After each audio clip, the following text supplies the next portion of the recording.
Thank you. Still in the grasp.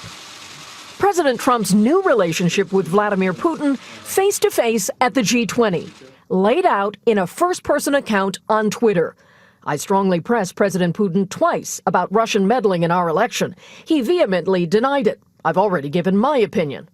A more pointed recap by the chief of staff. President absolutely did not believe the denial of President Putin. President Trump says he wants to move beyond the election interference controversy and partner with Russia over a bold idea that's drawing skepticism and derision. Putin and I discussed forming an impenetrable cybersecurity unit so that election hacking and many other negative things will be guarded. A dubious Senator John McCain. I am sure that Vladimir Putin could be of enormous assistance in that effort since he's doing the hacking. Treasury Secretary Mnuchin says it makes sense. This is about having capabilities to make sure that we both fight cyber together, which I think is a very significant accomplishment for President Trump. But Senator Marco Rubio's reaction is cutting, tweeting, "Partnering with Putin on a cybersecurity unit is akin to partnering with Assad on a chemical weapons unit." Claiming a diplomatic achievement on Syria, the president also tweeted about working with Putin, an Assad ally, to establish a partial ceasefire. Senator Graham praised that policy, but argues President Trump is not seeing Putin clearly.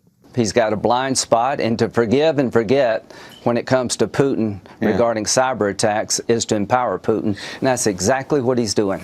The White House is also playing down a newly revealed June 2016 meeting at Trump Tower, just after Trump clinched the nomination. The president's son, son-in-law, and then campaign chairman met with a Russian lawyer with Kremlin connections. Natalia Veselnitskaya has lobbied against a 2012 American law that sanctioned Russian officials over human rights abuses. In protest, Putin ended American adoptions of Russian children. There's a meeting apparently about Russian adoption, and after about 20 minutes, the meeting ended, and that was the end of it. But there was another pretext to the meeting, as first reported by the New York Times. Tonight, Donald Trump Jr. provided a statement to NBC News that an acquaintance suggested the meeting because there might be information helpful to the campaign. Trump Jr. said he had been told, quote, that individuals connected to Russia were funding the Democratic National Committee and supporting Ms. Clinton. But the president's son further stated the Russian lawyer's comments made no sense and she had no meaningful information. Trump Jr. says she did talk about Russian adoptions.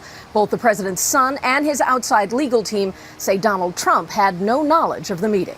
Kate? Kelly O'Donnell at the White House tonight.